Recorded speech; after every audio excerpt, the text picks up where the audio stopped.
And viewers, it's a big diplomatic win for India in the US as the US Supreme Court has cleared the extradition of Mumbai-attack convict Tahawwur Rana to India as it dismissed a review petition against his conviction in the case. India was seeking the extradition of Rana, who is a Canadian national of Pakistani origin, as he was wanted in the 2008 Mumbai terror attacks that claimed the lives of 166 people, including 7 Americans in them.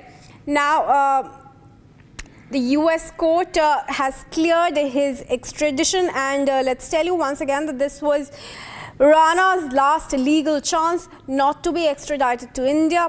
Earlier as well, he has lost a legal battle in several federal courts, including the US Court of Appeals for the North Circuit in San Francisco. Meanwhile, joining us live on the bulletin is Major General A.K. Sewaj. Okay, beg your pardon, viewers. It's a Major General Rajan Kochar who's joining us on this bulletin.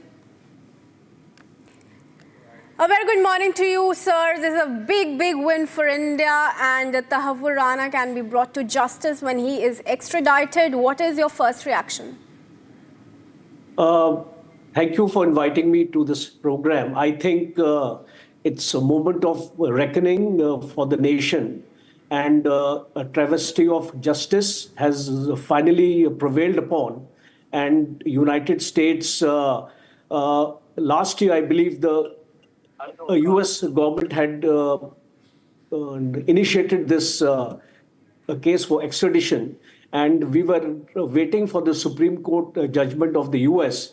And I'm extremely glad, because this is going to open the doors for the other convicts also to get extradited. We have got Hafiz Muhammad Saeed in Pakistan. We have Masood Azhar, who's in the military custody of Pakistan. And a dossier submitted by the Indian government is already there with the Pakistan government, as well as in the United States. So I think this is a landmark judgment, and Pakistan has again been shown as a state which is harboring terrorists. And I'm actually surprised why Pakistan was taken off from the FATF grey list about a year and a half back, because I still presume that Pakistan has got terrorist camps inside. And what we see on the line of control, and especially last year we saw a lot of movement and infiltration in Rajouri and Poonch areas. So it is this case reopens Pakistan's image as a terrorist state. And I think time has come again for the Indian government to strengthen the diplomatic efforts in bringing Pakistan back into the FATF grey list. Right. Point taken. Major General Rajan Kochar, I'm also joined in by my colleagues who want to put up some questions to you. Deepak, I believe you've joined us. Go ahead with your question. Major General, very good morning to you. This is a big win for India on the diplomatic front, and also on the front where India is tackling Pakistan on the global front for its sponsoring of terrorism.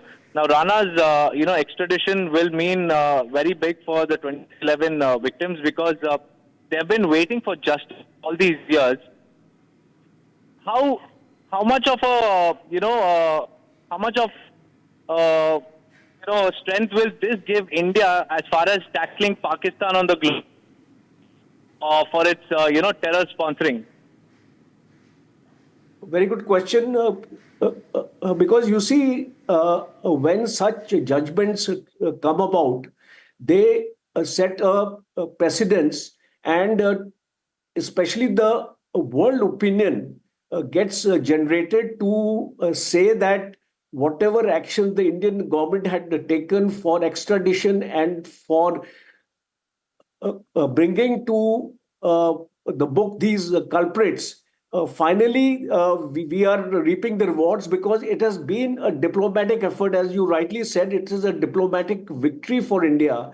And it is more than 15 years. We have been fighting this case in the courts, and finally, a judgment like this comes. It should open the doors for the other convicts also to get extradited from India. And I think the US pressure on Pakistan now should come about in extradition of Hafiz Mohammed Saeed and Masood Azhar, because these are the two very prominent conspirators who are still at large, and they are being treated as state guests by the Pakistan military. So I think we need to project this issue in a slightly stronger manner with the United States, especially with the Trump coming in now, and I hope to see some very good results. Major General, I was about to ask you about Trump itself, because under Trump, this is the first, major step to take on Pakistan as a terror sponsor. And how far do you think, how long do you think that Tahawwur Rana's extradition take for him to return? And obviously he's, exhausted all his options. This was his last legal resort, which has failed in the Supreme Court of the United States. I think these procedural formalities, because a team will have to be sent from India, and especially the NIA or our NSA will organize that team to actually go and bring him here. So after this judgment, there is no appeal left now. So I presume that it should take from 45 to 60 days before we get him into this country, into our country, and start the judicial process to give him his due punishment which he deserves. So, Major General, what do you think the punishment could be in this case? Difficult to say now, because it would all depend upon the evidences which are produced in the court.